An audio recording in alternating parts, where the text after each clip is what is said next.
สบายดีท่านผู้ชมกลับมาพบกับรายการ Time to Share สำหรับหัวข้อที่เราอยากจะนำเสนอในมื้อนี้ก็คือเกี่ยวข้องกับเรื่องของความภาคภูมิใจเวลาเราเห็นคนลาวที่ว่าไปอยู่ในเวทีสากลบ่ว่าจะเป็นนักเรียนนักศึกษาหรือว่าระดับผู้นำประเทศที่ว่าอยู่ในเวทีสากลเวลาเราเห็นคนลาวที่อยู่ร่วมกับฝรั่งหรือว่าประเทศอื่นๆหรือว่าการนำประเทศอื่นๆเราก็จะรู้สึกมีความภาคภูมิใจและก็เหตุการณ์ล่าสุดที่ว่าเกิดขึ้นก็คือท่านเฉลิมชัยกรมสิทธิ์รองนายกรัฐมนตรีเข้าร่วมกองประชุมเวทีปรึกษาหารือเศรษฐกิจ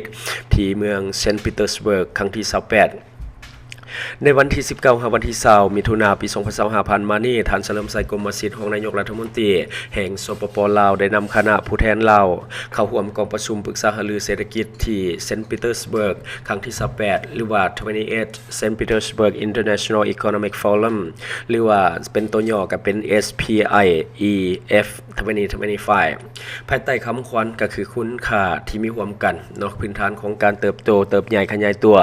ในยุคสมัยของโลกหลายขั้วหรือว่า Share Value the Foundation of the Growth in the Multipolar World ที่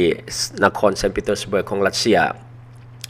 กองประชุมเวทีปรึกษาหารือเศรษฐกิจเซนต์ปีเตอร์สเบิร์กเป็นกองประชุมสากลหนึ่งที่ว่ามีความหมายความสำคัญได้ถูกจัดตั้งขึ้นครั้งทำอิฐในปี 1997 และก็ต่อมาถูกจัดขึ้นทุกๆปีพร้อมทั้งนับตั้งแต่ปี 2006 ในพิธีเปิดกองประชุมดังกล่าวแม้นได้รับเกียรติเข้าร่วมโดยประธานาธิบดีของสหพันธ์รัสเซียตลอดมาและกองประชุมล่าสุดที่ว่าเกิดขึ้นนี่ก็ได้กำหนดเอารายหัวข้อสำคัญที่ว่าเป็นองค์คำขวัญดังกล่าวเพื่อให้ผู้เข้าร่วมกองประชุมได้เลือกเสริงถึงปัญหาและก็ปรึกษาหารือแลกเปลี่ยนคำคิดคำเห็นและก็แลกเปลี่ยนบทเรียนข้อมูลข่าวสารประสบการณ์และข้อคงข้างสิ่งท้าทายและก็อุปสรรคสิ่งขีดขวางต่างๆเพื่อวางทิศทางของการร่วมมือในตอนหน้าให้มีประสิทธิภาพประสิทธิผลและก็มีความยุติธรรมมีผลประโยชน์ร่วมกันเพื่อการพัฒนาที่ยืนยงและก็เจริญรุ่งเรืองชีวิไลในภาคพื้นและในโลก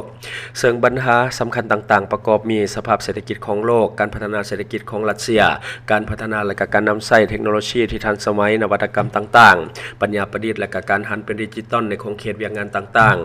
ๆการส่งเสริมการร่วมมือทางด้านเศรษฐกิจการค้าการลงทุนระหว่างประเทศปัญหาความมั่นคงทางด้านเสบียงอาหารและก็บริหารจัดการความเสี่ยงบทบาทของบรรดาขอบการร่วมมือที่ว่ามีความสำคัญเป็นต้นแม่นกลุ่มประเทศ BRICS หรือว่า EU และก็อาเซียนกลุ่มประเทศของเขตอาเซียนแปซิฟิกและก็ประเทศในตะวันออกกลางและปัญหาอื่นๆในกองประชุมSPIEF 2025ยังมีการจัดวางแสดงสินค้าวางแสดงของบรรดาหัวหน้าธุรกิจต่างๆผู้ผลิตและก็ผู้ประกอบการบรรดาบริษัทและก็ผู้ดำเนินธุรกิจในแขนงการต่างๆที่นำหน้ามีชื่อเสียงและก็มีบทบาทสำคัญในการพัฒนาเศรษฐกิจอยู่ภายในและก็ต่างประเทศของรัสเซียและก็มาร่วมจำนวนหนึ่งซึ่งมีผู้เข้าร่วมทั้งหมดประมาณ 20,000 คนจาก140ประเทศในทั่วโลก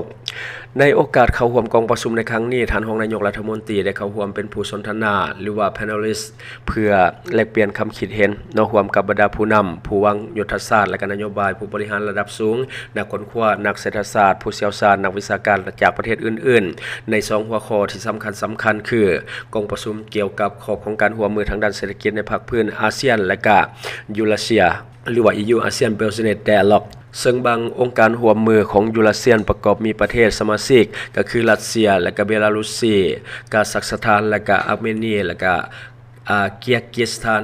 อันนี้ก็ขอโทษขออภัยเพราะว่าเขาเจ้าเขียนข่าวมาก็คือจะเป็นศัพท์แบบลาวเดิมรุ่นเก่านะจะเป็นคนรุ่นเก่าที่ว่าเขียนเพราะว่าคนสมัยใหม่เนี่ยบ่ได้เอิ้นแนวนี้แล้วสื่อประเทศก็จะงงๆหน่อยนึงต่อกับพวกข้อนี้ท่านของนายกรัฐมนตรีหรือว่าท่านเฉลิมชัยกรมสิทธิ์ได้ยกให้เห็นถึงบทบาทความสำคัญและก็บรรดาท่าแห่งของทั้ง2องค์การสำหรับการร่วมมือเพื่อการพัฒนาและการทิศทางที่จะเสริมขยายและก็หัดแนนการร่วมมือในต่อหน้าพร้อมทั้งได้ยกให้เห็นผลสำเร็จของการเป็นประธานมูลเวียดของอาเซียนของสปป.ลาวในปี 2024 ที่ผ่านมาและบรรดาผลสำเร็จอื่นๆและท่านของนายกรัฐมนตรียังได้เข้าร่วมกองประชุมภายใต้หัวข้ออนาคตของระบบการเงินสากลหรือว่า The Future of the International Financial System ซึ่งได้ตีราคาสภาพการของระบบการเงินในปัจจุบันที่ได้รับการสร้างตั้งขึ้นตั้งแต่ปี 1966 แม้นมีความเสมอภาพแม้นยังบ่มีความเสมอภาพเท่าที่ควรและก็บ่สอดคล้องกับยุคสมัยที่มีความก้าวหน้าทางด้านเทคโนโลยีหลายขึ้นฉะนั้นควรมีการปฏิรูประบบการเงินขึ้นใหม่ที่มีทางเลือกหลายขึ้นและก็รับประกันความปลอดภัยความมั่นคงความว่องไว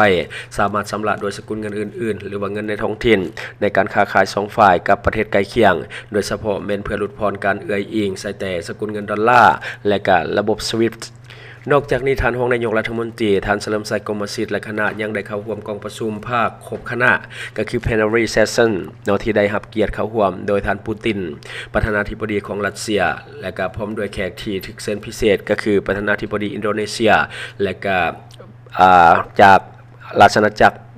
บาเลนเนาะและก็มีรองนายกรัฐมนตรีจากประเทศจีนและก็รองประธานาธิบดีจากแอฟริกาใต้ในกองประชุมภาคดังกล่าวเนาะประธานาธิบดีปูตินได้ขึ้นกล่าวคำเห็นที่ซุ้มใส่หลายปัญหาสำคัญพ้นเด่นเป็นต้นแม่นสภาพการพัฒนาเศรษฐกิจในภาคพื้นและก็ในโลกโดยเฉพาะแม่นสภาพการพัฒนาเศรษฐกิจการดำเนินธุรกิจการค้าการลงทุนและก็การจัดตั้งปฏิบัติเวียงงานในแขนงการต่างๆของรัสเซียในปัจจุบันที่ยังมีความเข้มแข็งและก็ก้าวหน้าขึ้นอย่างบ่หยุดยั้งท่ามกลางสภาพความยุ่งยากต่างๆและก็สิ่งท้าทายที่ว่าเกิดขึ้นในโลกพร้อมเดียวกันบรรดาแขกเกียรติมศักดิ์ที่ว่าถึกเชิญเข้าร่วมยังได้ขึ้นมีคำคิดคำเห็นถัดจากประธานาธิบดีปูตินในระยะการเข้าร่วมกองประชุมของท่านรองนายกรัฐมนตรียังได้พบ2ฝ่ายกับคู่ร่วมตำแหน่งท่านอเล็กเซย์โอเวอร์ชุกรองนายกรัฐมนตรีแห่งรัสเซียเพื่อปรึกษาหารือในการสืบต่อหัดแนนเรื่องของสายพัวพันและก็การร่วมมือระหว่าง2ประเทศลาวและรัสเซียและยังได้พบปะกับภาคธุรกิจที่มีท่าแห่งของฝ่ายรัสเซียอีกจำนวนหนึ่งเพื่อปรึกษาหารือแลกเปลี่ยนข้อมูลข่าวสารสำหรับการร่วมมือในโครงข่ายธุรกิจเพื่อส่งเสริมเรื่องของการลงทุนและก็ดึงดูดการค้าและก็การลงทุนมาสู่สปป.ลาวให้นับมือนับลายขึ้นในอนาคตเนาะอันนี้ก็คือเนื้อในของข่าวที่ว่าเขาเก็บมาเล่าในมื้อนี้ก็คือเรื่องของความภาคภูมิใจที่ว่าคนลาวเขาได้ไปนั่งในเวทีสากลที่เป็นเวทีระดับโลกเนาะซึ่งว่าอันนี้ก็แสดงให้เห็นถึงความก้าวหน้าเนาะของคนลาวเขาในปัจจุบันซึ่งว่าเมื่อก่อนหลายคนก็จะเบิ่งแต่ว่าสปป.ลาวเขาเป็นประเทศที่ด้อยพัฒนาและก็คนที่มีความรู้ความสามารถก็ยังมีน้อยถึงว่าจะมีคนเก่งหลายแต่ก็ยังบ่ค่อยเห็นในเวทีสากลแต่ว่ามื้อนี้เนาะเฮาเองก็ได้พิสูจน์แล้วว่าคนลาวเขาก็ค่อนข้างที่จะมีความรู้ความสามารถและก็สามารถที่จะพ้นเด่นในเวทีสากลได้บ่ต่างหยังกับประเทศเพื่อนบ้านของเฮาเช่นกันและนี่ก็คือสิ่งที่เฮาอยากจะนำเสนอในมื้อนี้หวังว่าท่านจะได้รับสาระดีๆสำหรับท่านที่ว่าเบิ่งรายการเฮาอยู่คิดเห็นจังไดกับสิ่งที่ว่านำเสนอไปก็อย่าลืมฝากไว้ภายใต้คอมเมนต์ของเฮาและข้าพเจ้าจะเข้าไปอ่านด้วยตนเองและก็เข้าฝากเนาะสำหรับท่านที่ว่ามีพฤติกรรมเสี่ยงเรื่องของการกินดิบกินแดงรับก้อยซอยจุเลือดแป้งเนาะกินอาหารดิบบ่แม่นสิ่งที่ดีคือการเอาเชื้อโรคเข้าสู่ร่างกายของท่านหลักๆก็จะได้เรื่องของพยาธิใบไม้ในตับสารตับและก็ไวรัสตับต่างๆเนาะที่ว่าเป็นต้นเหตุของการเสียชีวิตหลายของประชาชนลาวในแต่ละปีและก็ยังบ่รวมทั้งเรื่องของพฤติกรรมเสี่ยงเรื่องของการดื่มเหล้าดื่มเบียร์เฮาฮู้นํกันอยู่แล้วว่าฤทธิ์แอลกอฮอล์ทำลายเซลล์ตับโดยตรงเวลากินอย่างต่อเนื่องก็จะเฮ็ดให้เฮาเป็นพยาธิตับแข็งและเสียชีวิตในที่สุดนั่นเองฉะนั้นอย่าลืมปกป้องตับของท่านด้วยผลิตภัณฑ์ D+ ของเฮาและก็ขอฝากอีกอย่างหนึ่งเนาะสำหรับท่านที่กำลังมีแผนจะก่อสร้างบ้านเรือนตึกอาคารต่างๆอย่าลืมเอิ้นใส่บริษัทของพวกเฮาบริษัทเพชรสุขมิตรสายเจริญทรัพย์จำกัดผู้เดียวซึ่งว่าเฮารับเหมาก่อสร้างครบวงจรตั้งแต่การสำรวจพื้นที่การออกแบบและก็การก่อสร้างรวมทั้งเป็นที่ปรึกษาโครงการด้วยสำหรับท่านใดที่ว่ากำลังมีแผนอย่าลืมเอิ้นใช้บริการกับบริษัทของพวกเราบริษัทเพชรสุขมิตรสายเจริญทรัพย์จำกัดผู้เดียวถ้าทานจ้างงานของพวกเราเนาะข้าพเจ้าก็จะลงไปติดตามนำเส้นเดียวกันเนาะและก็ขอฝากสำหรับท่านที่ว่ากำลังเบิ่งรายการเฮาอยู่ถ้าคิดว่ารายการของเฮามีสาระหรือว่ามีประโยชน์อยากส่งเสริมอยากซัพพอร์ตอยากแจ้งกำลังใจทีมงานของพวกเฮาก็อย่าลืมกดติดตามช่องเพราะว่าการกดติดตามช่องนี่ถือเป็นช่องทางเดียวแท้ๆที่จะเฮ็ดให้ทีมงานของเฮามีรายได้และก็มีกำลังใจในการผลิตคอนเทนต์ดีๆแบบนี้ให้ท่านได้ชมเรื่อยๆอย่าลืมให้กำลังใจทีมงานของพวกเฮาโดยการกดติดตามช่องขอขอบใจบริษัทเพชรสุขมิตรสายเจริญทรัพย์จำกัดผู้เดียวบริการก่อสร้างครบวงจรหับสำรวจพื้นที่ก่อสร้างและให้คำปรึกษาโครงการหับออกแบบโครงการต่างๆทั้งแบบ 2D และ 3D การบริการคิดไล่และการประเมินโครงการก่อสร้าง